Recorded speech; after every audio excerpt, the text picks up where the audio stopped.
Lección 8 para el 22 de febrero del 2014. Con los ricos y famosos. El versículo de memoria está en 1 de Timoteo capítulo 6, versículo 10. Porque el amor al dinero es la raíz de todos los males, el cual, codiciando algunos, se extraviaron de la fe y se traspasaron con muchos dolores.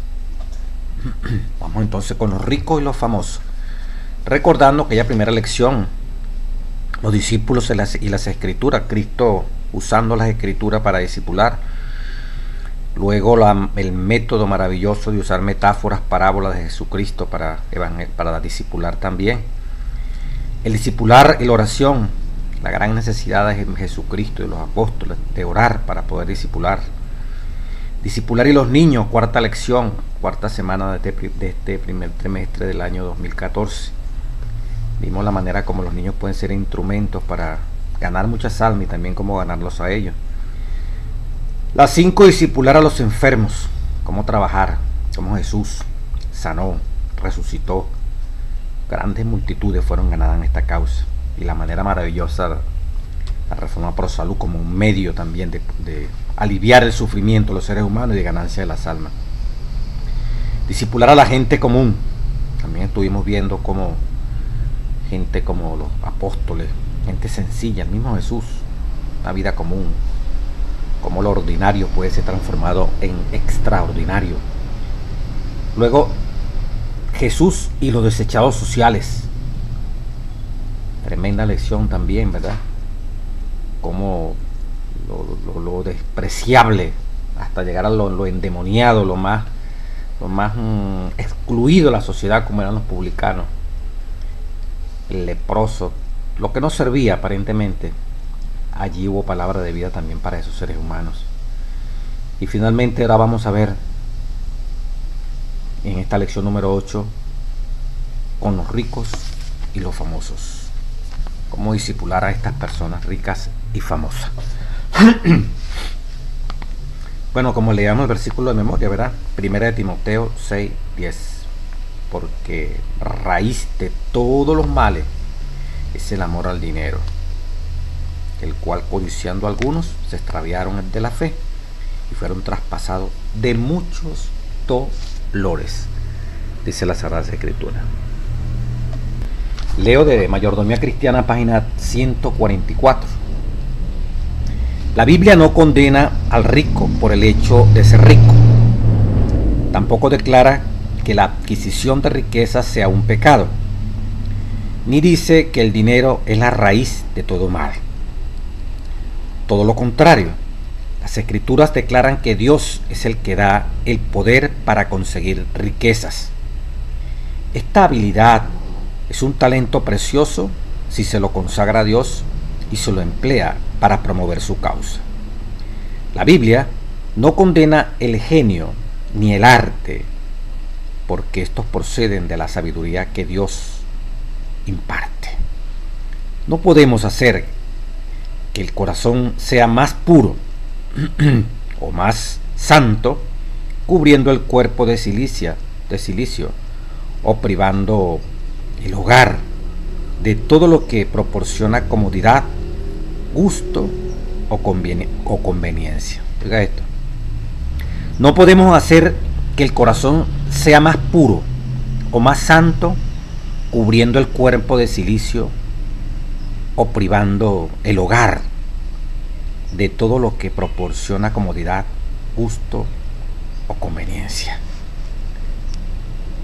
Las Escrituras enseñan que la riqueza es una posesión peligrosa únicamente cuando se la hace competir con el tesoro inmortal. Se convierte en una trampa cuando lo mundano y lo temporal absorben los pensamientos, los afectos y la devoción que Dios reclama para él. Los que cambian el eterno peso de gloria por un poco de brillo del oropel del mundo, las moradas eternas por una casa que puede ser suya en el mejor de los casos tan solo durante unos pocos años, están realizando una elección insensata. Tal fue el cambio realizado por Esaú cuando vendió su primogenitura por un plato de comida. Por Balaán cuando rechazó el favor de Dios por la recompensa del rey de Madián. Por Judas cuando traicionó al Señor de gloria por 30 piezas de plata. La palabra de Dios denuncia el amor al dinero como la raíz de todos los males. El dinero en sí mismo es el don de Dios al hombre para que éste lo utilice con fidelidad en su servicio. Dios bendijo a Abraham y lo enriqueció con ganado, con plata, con oro. Y la Biblia declara como una evidencia del favor divino que Dios dio a David, a Salomón, a Josafat y a Ezequías muchas riquezas. Tal como ocurre con otros dones de Dios, las posesiones de riqueza producen un aumento de responsabilidad y tiene sus tentaciones peculiares. ¿Cuántos hay que en la adversidad han permanecido fieles a Dios, pero que han caído bajo las deslumbrantes seducciones de la prosperidad? Interesante, ¿verdad? Esta primera parte de la lección. Y efectivamente, el día lunes nos habla, el día domingo nos habla, 16 de febrero, de ricamente bendecido. Y dice, ¿qué consejo ofrece la Escritura con respecto a la riqueza? Ustedes nos mandan varios textos, por ejemplo, Deuteronomio 8:17, de lo que acabo de leer. Dios nos hace un recordatorio, no te olvides de Dios, Él es el que da el poder para hacer las riquezas. O sea, que en tu corazón te sientas grandote, que eres tú y que tú puedes hacer lo que mejor te parece con la riqueza. Entonces el versículo 17 de Deuteronomio, capítulo 8, dice, no te olvides de Dios, Él es el que te da el poder para hacer la riqueza. Otro texto bíblico que nos mandan allí, Génesis 13, 5 y 6, dice la revelación, sus posesiones eran muchas, hablando de Abraham y de Lot, eran ricos, pues, tenían grandes posesiones. Dios da el poder para hacer la riqueza, como lo leíamos en Deuteronomio 8, 17 y 18. Luego, en el libro mismo de Génesis, capítulo 6, 41, del 41 al 43, José dice que fue puesto sobre toda la tierra de Egipto, hombre grande y poderoso también. Luego, otro ejemplo, Job 1 al 3, ya todos sabemos una cita muy famosa que está allí, ¿verdad? El más grande de todos los orientales era Job, en riqueza, en posesiones. Y vemos finalmente, aquí nos mandan a leer Daniel 4, 28 al 31. Ya sería lo absurdo, ¿verdad? Cuando las riquezas son mal usadas. Este hombre se volvió loco creyendo que él era el que había construido a Babilonia. Y como inmediatamente Dios le hizo ver que no fue su poder, fue el mismo Dios el que le concedió toda la grandeza, el hecho de ser rey. Era porque Dios así lo había permitido.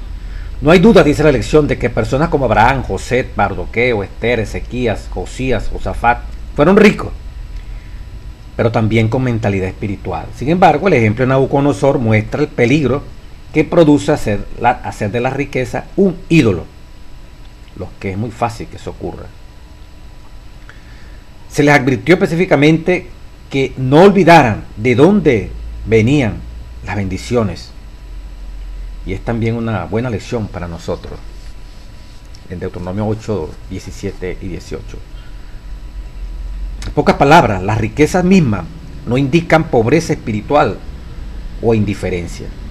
Ha habido personas ricas, muy piadosas y fieles, dice el folleto aquí en la parte final del domingo, y también algunas bastante desagradables y malas. De cualquier manera, no deberíamos permitir que el deseo de tener dinero llegue a ser una obsesión, ni debemos despreciar a los que son ricos.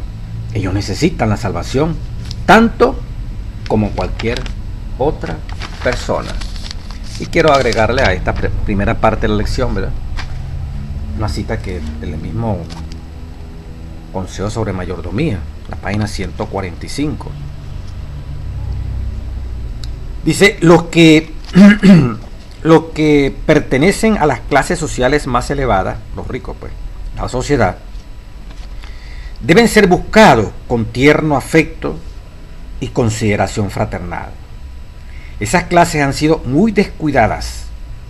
Es la voluntad del Señor que los hombres a quienes Él ha confiado esta palabra oigan la verdad en una forma diferente de como la han oído en lo pasado. Nosotros, que Dios nos ha confiado, es bueno entender cuál es el propósito que Dios quiere con nosotros con este tipo de clase.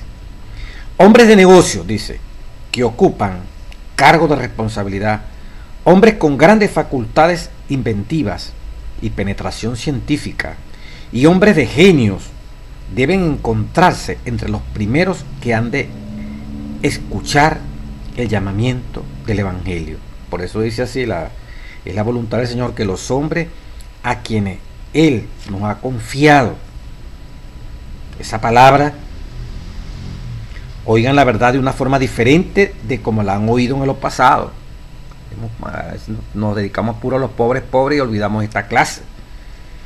En el mundo hay hombres, sigue la cita, la página 145, que poseen una capacidad de organización dada por Dios, a quienes se necesita, dice la página 146 ahora, en la promoción de la obra para estos tiempos finales.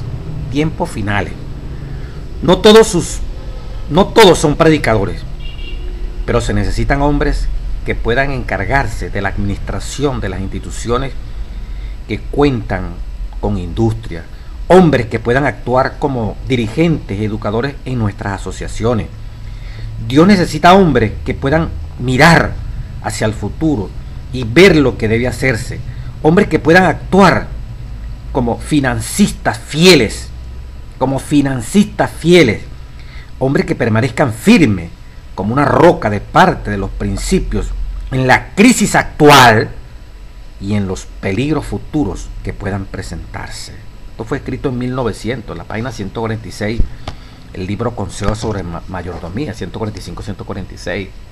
O sea, esa clase de personas con estos talentos está allí, como lo decía comenzando la cita, los que pertenecen a las clases sociales más elevadas. Allí hay esos talentos cultivados, educados tremendamente, cosas que privilegios que no tienen normalmente los pobres, como para financiar una educación de alto costo o pública y graduarse y perfeccionarse.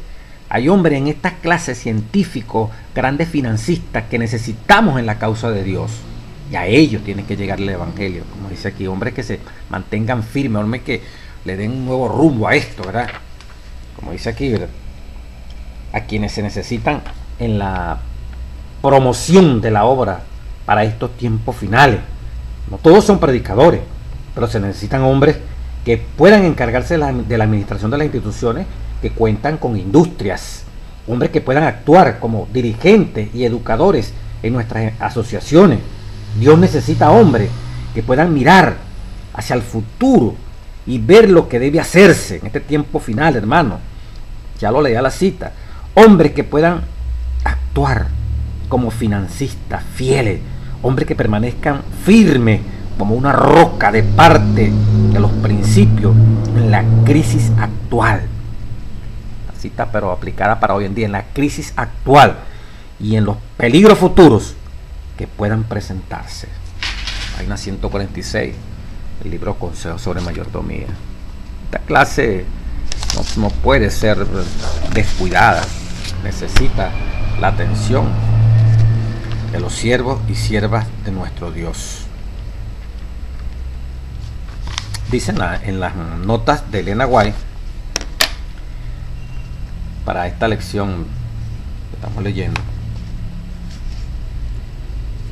Dios desea que la verdad se abra ante los hombres a quienes ha dado dotes especiales, pero que ignoran la gran necesidad del alma. Hay algunos que están habilitados particularmente para esta obra. Hay quienes debieran buscar al Señor diariamente haciendo un estudio de cómo alcanzar a las personas de esta clase, no solo para tener una relación casual con ellos, sino para ocuparse de ellos con esfuerzos personales y una fe viva. Deben manifestar un profundo amor por su alma, una preocupación real, porque tengan un conocimiento de la verdad, como está presentado en la palabra de nuestro Dios. Tristemente, esta clase se ha descuidado. Los obreros han juzgado por la apariencia y han dado por cierto que esa sería una labor en vano. Pero a estas personas a quienes Dios ha otorgado dones, ministros y pueblo en general, se les debe inducir a asirse de la mano de la fe viva. Que los obreros se aferren a las promesas de Dios diciendo: tú has prometido, pedid y recibiréis. Debo convertir esta alma a Jesucristo. Pedid oración por las almas por quienes trabajáis. Presentadla delante de la iglesia como objetivo por las cuales suplicar. No será el toque casual o accidental el que hará que estas almas adineradas, amantes del mundo y adoradoras de la mundanalidad sean atraídas a Cristo. Debe disponerse de esfuerzos personales decididos de parte de hombres y mujeres que estén imbuidos con el espíritu misionero, que no fracasen y que no se desanimen. El mensajero de Dios debe tener siempre en mente que el universo celestial ha estado esperando por mucho tiempo para cooperar con los agentes humanos en esta obra que se ha rehuido y descuidado. El Ministerio Médico, página 323, 324. Bueno, hermano, estamos hablando del discipulado y dentro de un ratico vamos a agregar otra cosa de cómo un método que está revelado allí, cómo lograr que estas almas lleguen a los pies de Jesús, estos ricos y estos famosos. Primera parte de la lección, entonces, del día lunes, del día domingo, estuvimos viendo de que la riqueza no es problema. Hubo hombres ricos, grandísimos, en la palabra de Dios, y todavía hoy hay hombres que Dios les ha bendecido para beneficiar a la humanidad. Dice la lección del día lunes: encuentro nocturno. Todos sabemos el caso de Nicodemo. Nicodemo, un hombre rico. Aquella entrevista nocturna. Dice: las personas famosas y ricas socialmente, bien ubicadas, no intimidaban a Jesús. Cristo nunca se resintió con la élite social ni la reverenció. Nicodemo había presenciado el poder y la autoridad de Dios reveladas por el ministerio de Jesús y procuró encontrarse con él, eso sí, en secreto. Jesús podría haber rehusado hacerlo así, pero no queriendo que ninguno perezca, aceptó esa oportunidad de llevar a Nicodemo más cerca del reino. La pobreza de Nicodemo era espiritual, no material. Era rico en bienes del mundo y ocupaba una elevada posición social. No obstante, estaba hambriento espiritualmente. Nicodemo se rebeló ante la sugerencia de que los israelitas educados como él necesitaran conversión. Sin embargo, Jesús persistió y le presentó a Nicodemo la opción eterna entre la condenación y la salvación. Temiendo el ridículo, Nicodemo rehusó aceptar la invitación de Cristo.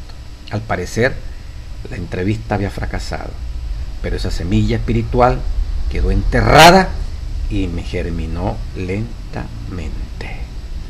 Dice Deseo de toda la gente, la página 148. Después de la ascensión del Señor, cuando los discípulos fueron dispersados por la persecución, Nicodemo se adelantó osadamente. Dedicó sus riquezas a sostener la tierna iglesia que los judíos esperaban ver desaparecer a la muerte de Cristo.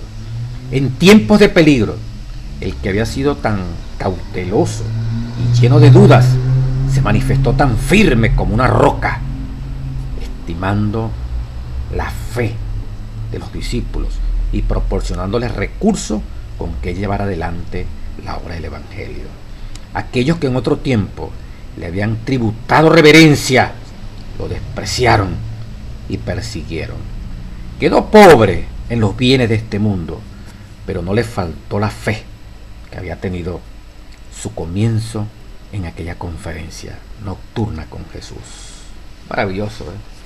Un rico, un poderoso, pero pobre espiritualmente.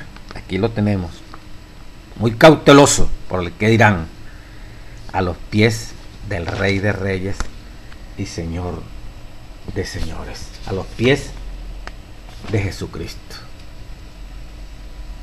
Qué bonito, ¿verdad?, cuando se leen estas cosas.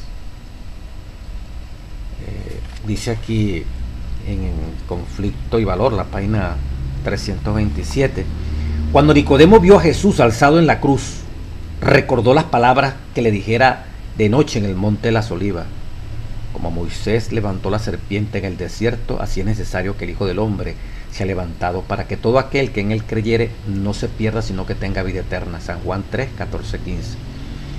En aquel sábado, mientras Cristo yacía en la tumba, Nicodemo tuvo oportunidad de reflexionar. Una luz más clara iluminaba ahora su mente, y las palabras que Jesús le había dicho no eran ya misteriosas. Comprendía que había perdido mucho por no relacionarse con el Salvador durante su vida. Ahora recordaba los acontecimientos del Calvario, la oración de Cristo por sus homicidas y su respuesta a la petición del ladrón moribundo hablaban al corazón del sabio consejero. Volví a ver al Salvador en su agonía, volví a oír ese último clamor: consumado es, emitido como palabra de un vencedor. Volví a contemplar la tierra que se sacudía, los cielos oscurecidos, el velo desgarrado, las rocas desmenuzadas, y su fe de Nicodemo quedó establecida para siempre. El mismo acontecimiento que destruyó las esperanzas de los discípulos convenció a José y a Nicodemo de la divinidad de Jesús. Sus temores fueron vencidos por el valor de una firme e inquebrantable, de una fe firme e inquebrantable. Conflicto y Valor, página 327. Ahí tenemos cómo estos hombres llegan a los pies de Cristo Jesús, ricos y infames, grandes para Cristo Jesús. La respetabilidad no siempre acompaña la riqueza. Aunque muchos obtienen sus riquezas honradamente por medio del trabajo duro, la diligencia y las bendiciones de Dios, otros son simplemente estafadores. Dice la primera parte esta del día martes.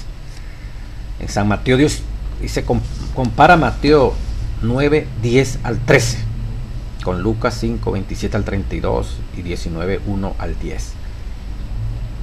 En la primera parte de San Mateo 9, 10 al 13 dice, abreviando: Cristo estaba comiendo en la casa de Leví y Mateo, publicano. ¿Qué nos enseñan estos versículos en cuanto a la gracia? Le pregunta aquí el folleto. Cristo comiendo con el publicano Mateo y otros publicanos. Inmediatamente surgió la crítica, ¿verdad?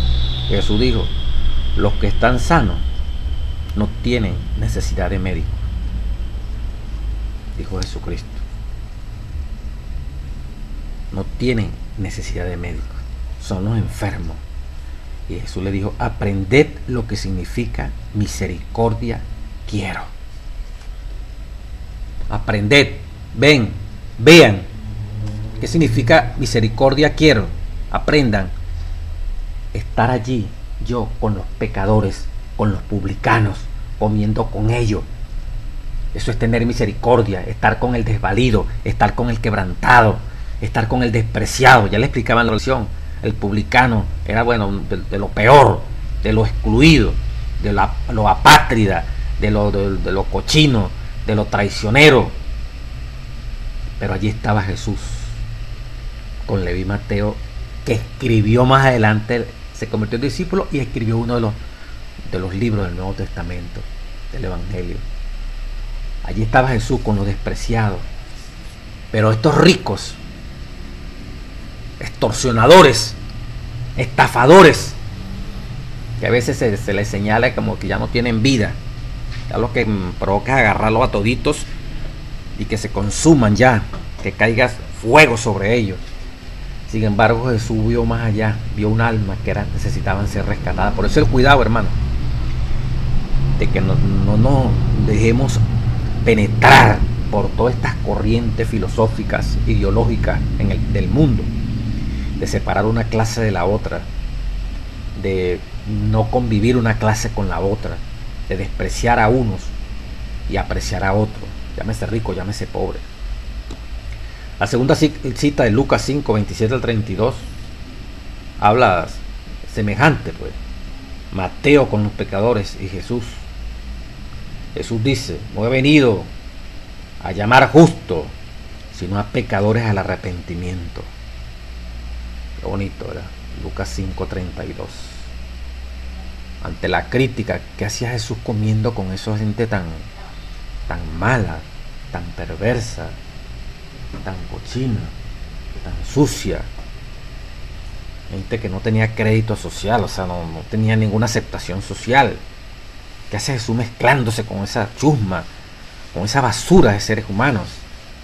Y eran ricos, que no eran indigentes, pero la fama que tenían eran tipos que no querían la patria, eran tipos que habían vendido la patria, que se habían vendido al Imperio Romano, que no les importaba a sus conciudadanos, que los explotaban, le cobraban impuestos sobre impuestos, se aprovechaban de agentes del Imperio Romano para cobrar impuestos y mantener el Imperio de Roma a sus propios ciudadanos, compatriotas de su misma patria, los extorsionaban.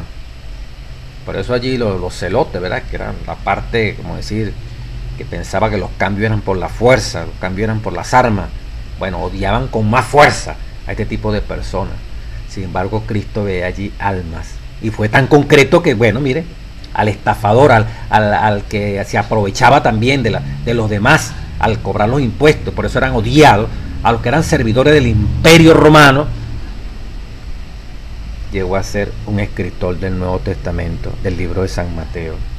Y para completar, entonces mandan la cita aquí también, 19, 1 al 10 de Lucas, y nos encontramos con el ejemplo de quién, hermano, de Zaqueo, un rico jefe de los publicanos.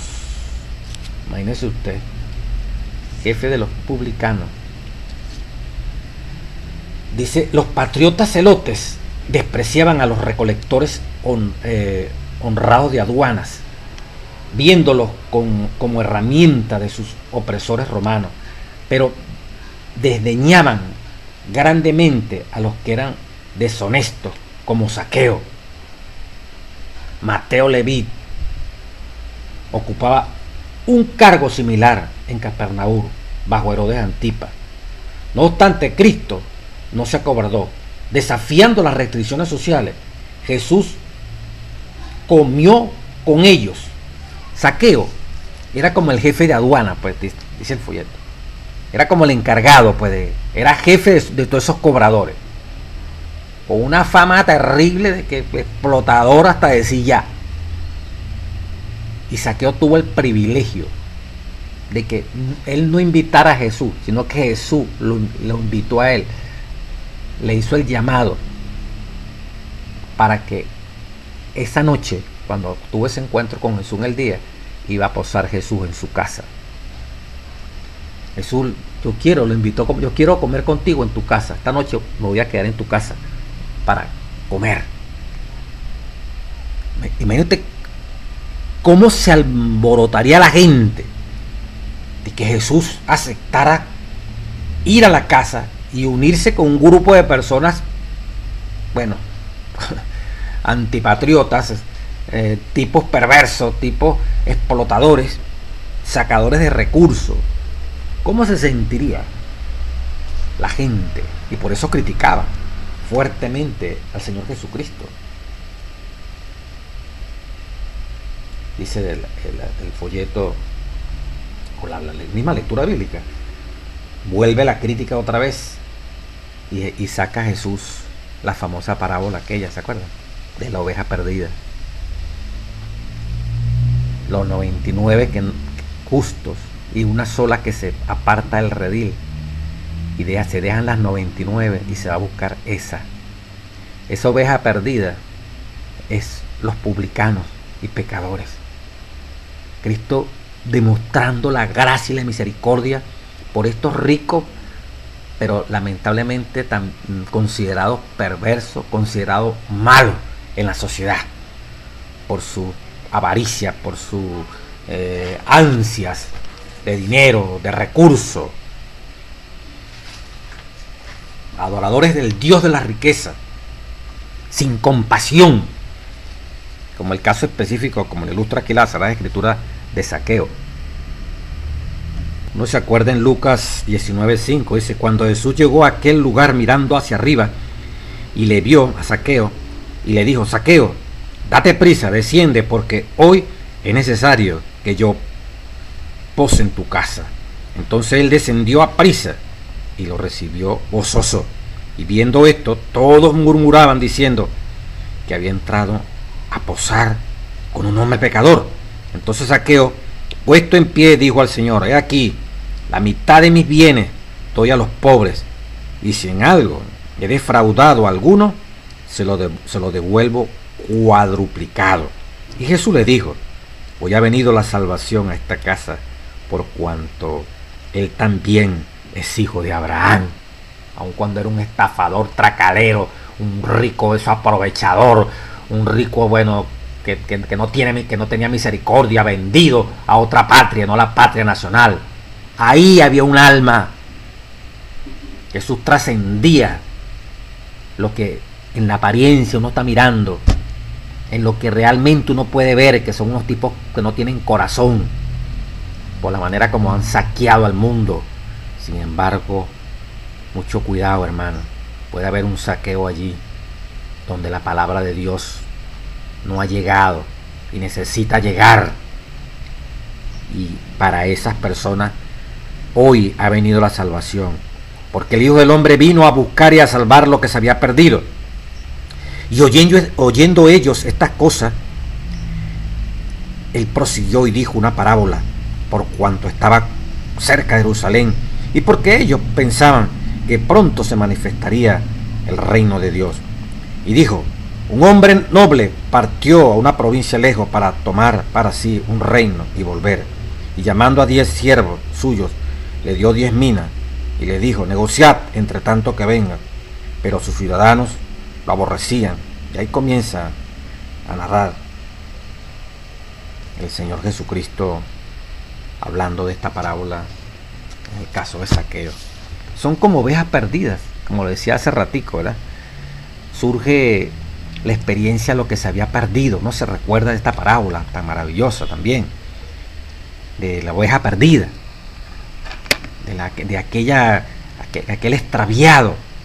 No tenía posibilidad de salvarse, pero allí estaba Jesucristo, allí estaba el Rey de Reyes, que no le importó dejar lo que ya estaba cultivado, lo que ya conocía el camino, e ir a buscar a esa extraviada.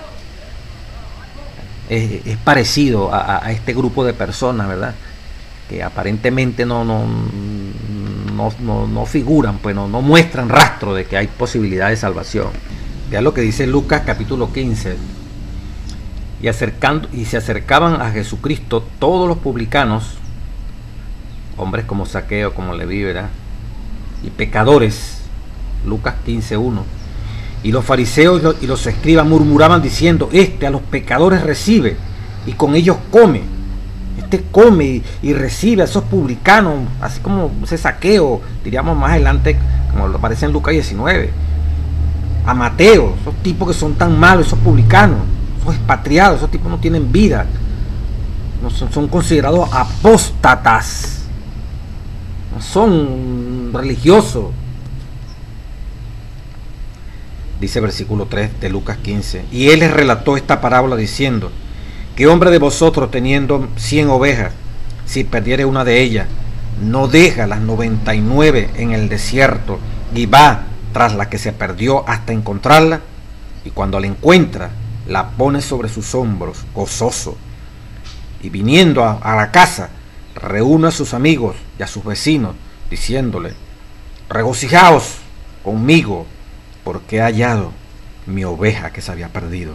Os digo que así habrá más gozo en el cielo por un pecador que se arrepiente que por 99 justos que no necesitan arrepentimiento. ¿O qué mujer? Bueno, comienza que tiene 10 dracmas, si pierde una dracma, no enciende el candil y barre la casa y busca con diligencia hasta encontrarla, y cuando la haya, reúna a sus amigos también diciendo: regocijaos conmigo porque he hallado la dracma que se había perdido. Así os digo que hay gozo delante de los ángeles de Dios por un pecador que se arrepiente. Qué maravilloso, ¿verdad? Como la oveja perdida eran comparados estos publicanos considerados pecadores. Como la mujer, es interesante aquí, mire. ¿O qué mujer que tiene 10 dracmas y perdiere una dracma no enciende el candil y barre la casa y busca diligentemente hasta encontrarla? En la misma casa se le perdió, en la misma casa, en la misma Jerusalén, en la misma iglesia, almas que están perdidas. Estos hombres eran judíos, estos hombres eran hijos de Abraham, como le dijo Jesús a Zaqueo, le dijo a esa gente. Este Zaqueo es un hijo de Abraham también, pero estaba perdido dentro de la misma iglesia, dentro del mismo pueblo de Dios. Mucho cuidado con esto, ¿verdad? Cómo Dios actúa de una manera maravillosa para salvación de los seres humanos, y cómo estos ricos e infames tienen un lugar también una vez que aceptan a Jesús en el reino de los cielos. Mensaje enchapado en oro, dice la parte del miércoles. Analiza los siguientes textos. Marcos 4, 18 y 19. Dice: la semilla que cae entre espinos, las riquezas, los afanes ahogan la palabra. Lucas 1, 51, 53 dice que Dios mismo derriba de los tronos a los poderosos, y a los hambrientos colma de bienes, y a los ricos envía vacío. Lucas 6, 22 al 25, tercera cita: ay de vosotros ricos, porque tenéis vuestro consuelo. En 12, 16 al 21, el mismo libro de San Lucas, da la parábola del rico. Aquel rico que decía que había acumulado muchas riquezas y tenía mucha producción y quería almacenar, y no sabía que esta noche vienen a pedir tu alma. Estaba feliz, encontró la felicidad, tenía mucho dinero acumulado en el banco, y cuanto más tenía, cuando pensaba que había llegado al clímax de la prosperidad, esa noche Dios lo iba a llamar al descanso. ¿De qué le valía todo eso? Y la quinta cita, Lucas 16, 13: no podéis servir a dos señores, a las riquezas y a Dios. Algunas personas, dice el folleto, viven como si en el juicio se lo fuera a preguntar: ¿cuánto dinero ganaste? Los bienes materiales son instrumentos de Dios diseñados para beneficiar a la humanidad. Llegan a ser bendiciones cuando se comparten. Si se los acapara, pasan a ser maldiciones. Las personas materialistas, sean ricas o pobres, están en peligro de sacrificar sus bienes y el bienestar eterno por placeres temporales. La satisfacción eterna se cambia por antojos pasajeros que se deterioran y pasan de moda. Los humanos sirven a Dios o al dinero, nunca a ambos. Todos, ricos y pobres, necesitan recordar que aprovechará al hombre si ganare todo el mundo y perdiere su alma. Marcos 8, 36. Son advertencias tremendas, ¿verdad?, en cuanto a este asunto de la riqueza. Y la parte del jueves nos dice términos del peligro. Lee San Mateo capítulo 19, versículos 16 al 20. ¿Qué peligros espirituales se revelan en este pasaje? Es la experiencia del joven rico. Hablando del joven rico en esta parábola, ¿verdad? O en esta experiencia que Jesús, este hombre muchacho le pregunta, ¿qué haré para tener la vida eterna? ¿Qué te conoce? Y luego el muchacho, cuando Jesús le pone las condiciones, se va. Dice la página 158 del libro Consejos sobre mayordomía cristiana. La habilidad del joven para adquirir bienes no se imputaba contra él. El talento que tenía para producir bienes, ese no era el problema de él. Eso no era el pecado, eso no era pecado. Tener habilidades para producir riqueza, Cristo no le criticó eso a él. Siempre que amara, esta es la condición, a su prójimo como a sí mismo y no perjudicar a otros en la adquisición de su riqueza. Esa habilidad no tenía problema siempre y cuando se utilizara para beneficio de los demás. Si esa misma habilidad para producir riqueza hubiese sido empleada al servicio de Dios para salvar a las almas de la ruina, el Maestro Divino le había aceptado y su posesión habría sido un diligente y exitoso, y su poseedor, habría sido un diligente y exitoso obrero para Cristo. Pero éste rehusó el elevado privilegio de colaborar con Cristo en la salvación de las almas. Se apartó del glorioso tesoro prometido en el reino de Dios y se aferró a las efímeras riquezas terrenales. El joven rico representa a una numerosa clase de personas que serían cristianas excelentes si no tuvieran una cruz que llevar, si no tuvieran que soportar cargas humillantes, si no tuvieran que renunciar a ventajas terrenales, si no tuvieran que sacrificar bienes materiales o sentimientos. Cristo les ha confiado un capital en términos de aptitudes y recursos financieros y por lo tanto espera los intereses correspondientes. Mire tan bonito como dice: Cristo les ha confiado un capital en términos de aptitudes, capacidades que tú y yo podemos tener. Eso es un capital, y recursos financieros, plata, dinero.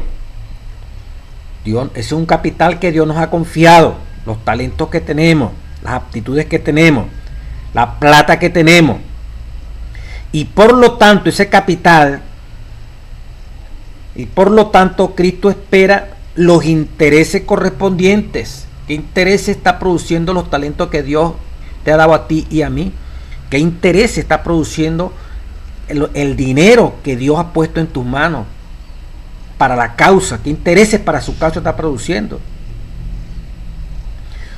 Lo que poseemos no nos pertenece, sino que debemos emplearlo en el servicio de aquel de quien hemos recibido todo lo que poseemos. Es tremendo, ¿verdad? La manera como Dios nos está hablando aquí. No solamente el joven rico. El joven rico es cónchale, pero perdió su oportunidad. No quiso dar todo lo que tenía para la causa. Pero es que también eso implica un sacrificio. ¿Qué tenemos nosotros que también tenemos que dejar para seguir a Jesús? Jesús nos dice, tiene que dejar eso. Tiene que dejar toda la riqueza y dársela a los pobres. Bueno, va a tener que dejar toda una cantidad de intereses personales y venir y seguirme.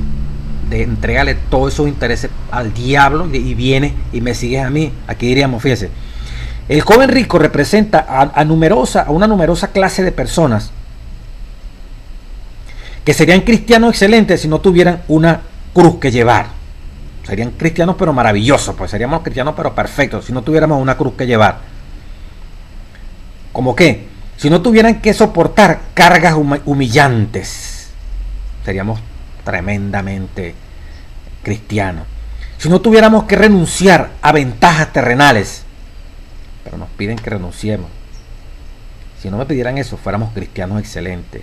Si no tuviéramos que sacrificar bienes materiales o sentimientos por causa de Cristo. Si Cristo no me pidiera eso, lo amaría con todo el corazón. pero me está pidiendo, al igual que el joven rico, que venda todo lo que tengo y se lo dé a los pobres. Aquí me está pidiendo que sacrifique, que renuncie a ventajas terrenales, que renunciar a ventajas terrenales. Si no tuviera que sacrificar bienes materiales o sentimientos, yo me entregaría a él completamente. Entonces, se aplica hoy en día esto, hermanos. Por eso dice, hay una clase de personas representada por el joven rico, que hay que dejar, hay que deponer muchas cosas que hoy nos están separando de Cristo. Y Dios nos dice, bueno, anda, así como le dijo, sacrifica todos esos bienes materiales y vienes a seguirme. ¿Qué te está pidiendo a ti, a mí, Jesucristo, sacrificar, quitar de nuestra vida para seguirle?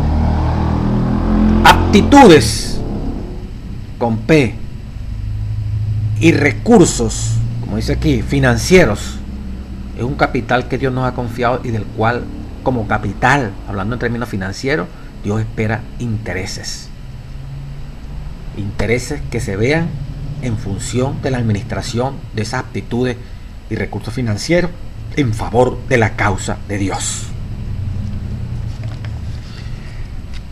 Quiero compartirle, hermano, mire, en el libro Ministerio de Bondad, en la página 20, ya para finalizar la lección, es interesante notar algo porque está hablando de discipular a este tipo de personas, a los ricos, a los famosos.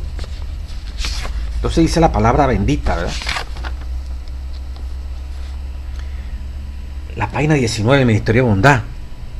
Dice, en la providencia de Dios, los hechos han sido así ordenados, para que los pobres estén siempre con nosotros, con el propósito de que pueda haber un constante ejercicio en el corazón humano de los atributos de la misericordia y el amor. El hombre ha de cultivar la ternura y la compasión de Cristo, no ha de separarse de los dolientes, los afligidos, los necesitados y los angustiados. Página 19, Ministerio de Bondad. Para desarrollar en el hombre un carácter semejante al de Dios. Aunque el mundo necesita simpatía, dice Elena White, aunque necesita las oraciones y la ayuda de Dios, aunque el mundo necesita ver a Cristo en la vida de los que le siguen, los hijos de Dios necesitan igualmente, oiga esto, nosotros, oportunidades que atraigan su simpatía, den eficiencia a sus oraciones y desarrollen en ellos un carácter semejante al modelo divino. Página 20, Ministerio de Bondad. Para proveer estas oportunidades de que nuestras oraciones tengan más eficiencia y desarrollen en nosotros un carácter semejante al modelo divino, Dios colocó entre nosotros a los pobres, a los infortunados, a los enfermos y a los dolientes. Son el legado, son la herencia de Cristo a su iglesia. Es el legado, es el bien que Dios ha dado a la iglesia. ¿Quiénes? Los pobres, los infortunados, los enfermos, los dolientes. Y han de ser cuidados como Él los cuidaría. De esta manera, Dios elimina la escoria. Mire cómo Dios, una manera de Dios eliminar la escoria, colocando los pobres, los infortunados, los enfermos y los dolientes. De esta manera, Dios elimina la escoria en nosotros y purifica el oro, dándonos la cultura del corazón y el carácter que necesitamos. O sea, la relación de esas personas que sufren y padecen. Vaya llevando el hilo. Dice en la misma página 20, el pobre tanto como el rico son el objeto de especial cuidado y de la atención de Dios. Sáquese la pobreza y no tendremos cómo comprender la misericordia y el amor de Dios. No habrá forma de conocer la compasión y la simpatía del Padre Celestial. Si no hubieran pobres, no vamos a comprender, como dice aquí, ¿verdad? No tendremos cómo comprender la misericordia y el amor de Dios. No habrá forma de conocer la compasión y la simpatía del Padre Celestial. ¿Cuán necesaria es una clase como la otra? En este contexto, entonces hay una manera de evangelizar, aprovechando esta diferencia de clase que nunca se va a eliminar mientras estemos en esta tierra, como pecadores, como ya lo leímos en las lecciones anteriores. Eso que no puede haber igualdad de clase. Esto Dios lo permite para que se fomente estas características divinas en nuestro corazón. Entonces, ¿cómo disipular esta diferencia de pobre y rico, necesitado y otros que tienen, hace posible un método evangelístico maravilloso que aparece también aquí, que quiero compartirlo, ya que estamos hablando de discipular a los ricos y famosos. Dice la página 294. Los que trabajan para la causa de Dios presenten las necesidades de la obra delante de los hombres ricos. Mire la manera como podemos evangelizar. Presentemos las necesidades de la obra de Dios delante de los hombres ricos del mundo. Hace esto juiciosamente. Decidle a esos ricos lo que estáis tratando de hacer. Solicitad donaciones de ellos.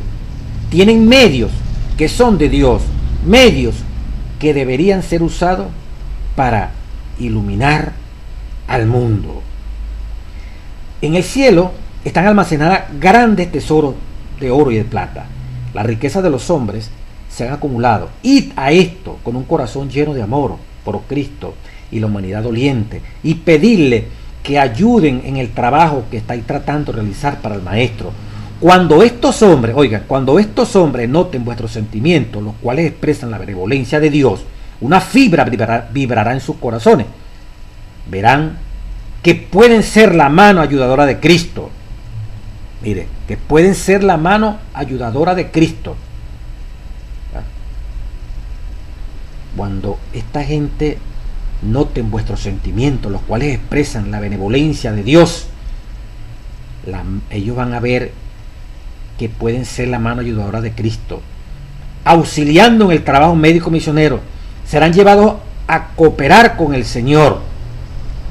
Dice esta parte de la página 294, Ministerio de Bondad.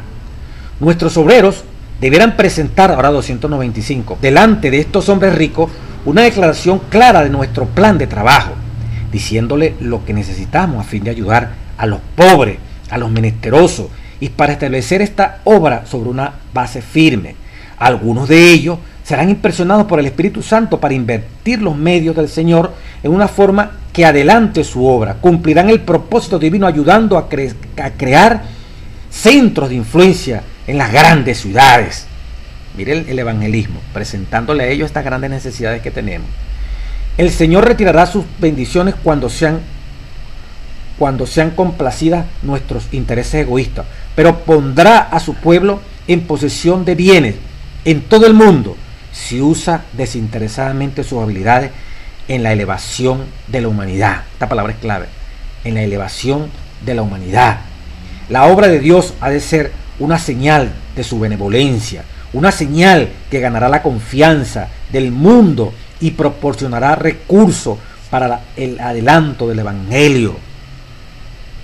La obra de Dios ha de ser una señal de su benevolencia con esos caídos, con esos sufridos, con esos drogadictos, con esa gente que padece, con esos delincuentes, con los más pobres. Y mire cómo se relaciona el pobre con el rico. Dice: he recibido instrucciones que hay hombres y mujeres en el mundo que tienen un corazón bien dispuesto y que serán movidos a compasión. Oigan, que serán movidos a compasión cuando se les presente las necesidades de la humanidad doliente. A los ricos hay que presentarles las necesidades de la humanidad doliente y serán movidos a compasión. Miren el evangelismo, llevar esas necesidades para conmover ese corazón, para sensibilizar ese corazón. Y como dice aquí, pues, hay hombres y mujeres en el mundo que tienen un corazón bien dispuesto y que serán movidos a compasión cuando se les presente las necesidades de la humanidad doliente, de la humanidad que sufre, que se duele. El asunto me ha sido presentado en esta forma. Nuestra obra ha de ser agresiva. El dinero es del Señor, y si se llega hasta los ricos en la debida manera, el Señor tocará su corazón y los impresionará. Dice la página 295, ahora 296. Los impresionará para dar de sus medios. El dinero de Dios está en manos de estos hombres, y algunos de ellos responderá al pedido de ayuda. Considerad esto y haced todo lo que esté de vuestro poder para conseguir dádivas. Las personas de esta clase son con frecuencia las más difíciles de alcanzar, pero Cristo preparará medios por los cuales pueden ser alcanzadas. estos ricos. Busquen a estas almas los obreros más sabios, llenos de confianza y esperanza, con la sabiduría y el tacto, nacidos del amor divino, con el refinamiento y la cortesía que resultan únicamente de la presencia de Cristo en el alma. Trabajen por los que, deslumbrados por el brillo de las riquezas terrenales, no ven la gloria de los tesoros celestiales. Sigue diciendo, por esfuerzos hechos con sabiduría y amor, página 297, más de un hombre rico será despertado hasta el punto de sentir su responsabilidad para con Dios. Mire el método. Cuando se les haga entender claramente que el Señor espera que ellos alivien como representantes suyos, los ricos son representantes de Dios. Cuando se los haga entender claramente que el Señor espera que ellos, los ricos, alivien como representantes suyos a la humanidad doliente. ¿Recuerda lo que leíamos en la parte aquí? Que muchos, en la página 295, muchos hombres y mujeres en el mundo que tienen un corazón muy dispuesto y que serán movidos a compasión cuando se les presente las necesidades de la humanidad doliente, van a ser movidos a compasión. Cuando se les haga entender claramente que el Señor espera que ellos, página 297 ahora, que ellos alivien como representantes suyos a la humanidad doliente, muchos responderán de esos ricos y darán de sus recursos y su simpatía para beneficio de los pobres. Maravilloso, para beneficio de los pobres van a dar. Cuando sus mentes sean así apartadas de sus propios intereses egoístas, muchos serán inducidos a entregarse a Cristo Jesús. Se convertirán, ven el método, llevarles las necesidades de la humanidad doliente, van a ser conmovidos, presentarles claramente qué es lo que queremos hacer. Un sanatorio para los pobres, para los grandes necesitados, un lugar de reclusión, un refugio para el drogadicto, para los delincuentes que quieren cambiar, para los viciosos, un lugar donde atender todo este desecho social, para esas madres y esos hombres que no tienen un lugar donde quedarse, un refugio. Enfermedades que gente no tiene cómo cubrir sus gastos, tener un lugar donde puedan proveerse recursos, medios, un plan para minorar el dolor, el sufrimiento de todos esos seres humanos que duermen en las calles, que están muriéndose en los hospitales. Cuando los ricos vean ese dolor de la humanidad, dice, muchos corazones serán conmovidos. Y entonces, ¿qué dice ahí? Muchos responderán y darán sus recursos y su simpatía para beneficiar, para beneficio de los pobres. Cuando sus mentes sean así apartadas de los propios intereses egoístas, muchos serán inducidos a entregarse a Cristo Jesús. Qué maravilloso, ¿verdad? Con sus talentos de influencia y de plata y de recursos, se unirán, oiga, gozosamente en la obra de beneficencia con el humilde misionero que fue agente de Dios para su conversión. Se unirá ese rico, esa rica, con el humilde misionero que puede ser usted, puede ser yo, usado por Dios para trabajar en la causa bendita. Apreciarán ese humilde misionero que fue instrumento para su conversión. Vuelvo a repetir, con sus talentos, ese rico, esa rica, de influencia y recursos, se unirán gozosamente en la obra de beneficencia con el humilde misionero que fue agente de Dios para su conversión. Qué maravilloso, hermano. Esta manera como podemos hacer la obra misionera, aprovechando estas diferencias de clase que existen hoy en día, como esos poderosos. Esta es una manera de ganarlo, ¿verdad? Hay muchas formas, pero esta es una manera que está revelada aquí en el misterio de bondad. Ellos pueden hacer algo por esa humanidad doliente. Ellos son la mano, ellos pueden sentir que son la mano ayudadora de Dios. Ellos son representantes de Dios para aliviar el sufrimiento de la humanidad doliente. Que Dios nos ilumine, que Dios nos inspire, hermano, te inspire a ti, nos inspire a nosotros en esta obra de ganar a ese tipo de... ¿Cómo hacemos para llegar a los ricos? ¿Cómo los alcanzamos? ¿Será con pura literatura, con grandes discursos, que aquí, que para allá? Y algunas veces funciona, pero aquí está un método especial. Ellos pueden sentir la compasión, ellos pueden sentir la razón por la cual existen las clases, comprender el amor de Dios, la ternura de Dios, cuando ellos son capaces de desprenderse y sentirse que están contribuyendo a aminorar el dolor de la raza humana. con planes concretos, específicos, que usted en su iglesia y yo en mi iglesia llevemos a esa clase pudiente. Que Dios nos bendiga, que Dios nos guarde en esta hora bendita de salvar a los seres humanos.